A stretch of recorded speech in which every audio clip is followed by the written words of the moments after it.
সাংসদ বিধায়ক সঙ্গে পুলিশ কর্তাদের খেলার মধ্য দিয়ে শেষ হলো জেলা পুলিশের 23তম বার্ষিক ক্রীড়া প্রতিযোগিতা।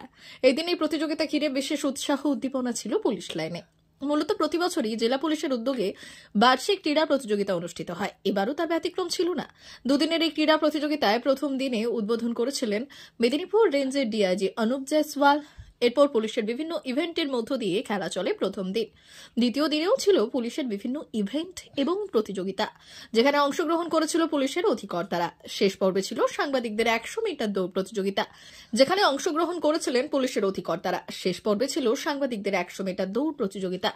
কচিকাচাদের যেমন খুশির সাজো প্রতিযোগিতা, তীরন্দাজি, শুটিং, ফুটবল সহ একাধিক প্রতিযোগিতা। এরপর এই প্রতিযোগিতায় প্রথম, দ্বিতীয়, তৃতীয় চ্যাম্পিয়নদের পুরস্কৃত করা হয় এই অনুষ্ঠান মঞ্চ থেকে। পুরস্কার বিতরণী অনুষ্ঠানে উপস্থিত হয়েছিলেন এডিজি অশোক প্রসাদ, জেলা শাসক খুরশেদ আলী কাদরি, জেলা পুলিশ সুপার ধৃতিমান সরকার, সাংসদ মিতালি বাগ, মন্ত্রী শিউলি সাহা, বিধায়ক সুজয় হাজরা, দীনেন রায়, শঙ্কর দলুই, জেলা স্বাস্থ্য আধিকারিক সৌম্য শঙ্কর সরঙ্গী সহ একাধিক বিশিষ্ট ব্যক্তিবর্গ। দুদিনের এই অনুষ্ঠানের পুরো তত্ত্বাবধানের দায়িত্ব পালন করেন জেলা পুলিশ সুপার ধৃতিমান সরকার।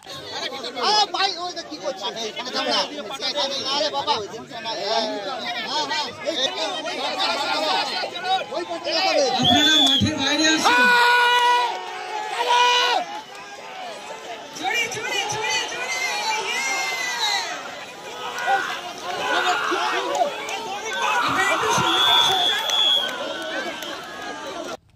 D news, Medinipur.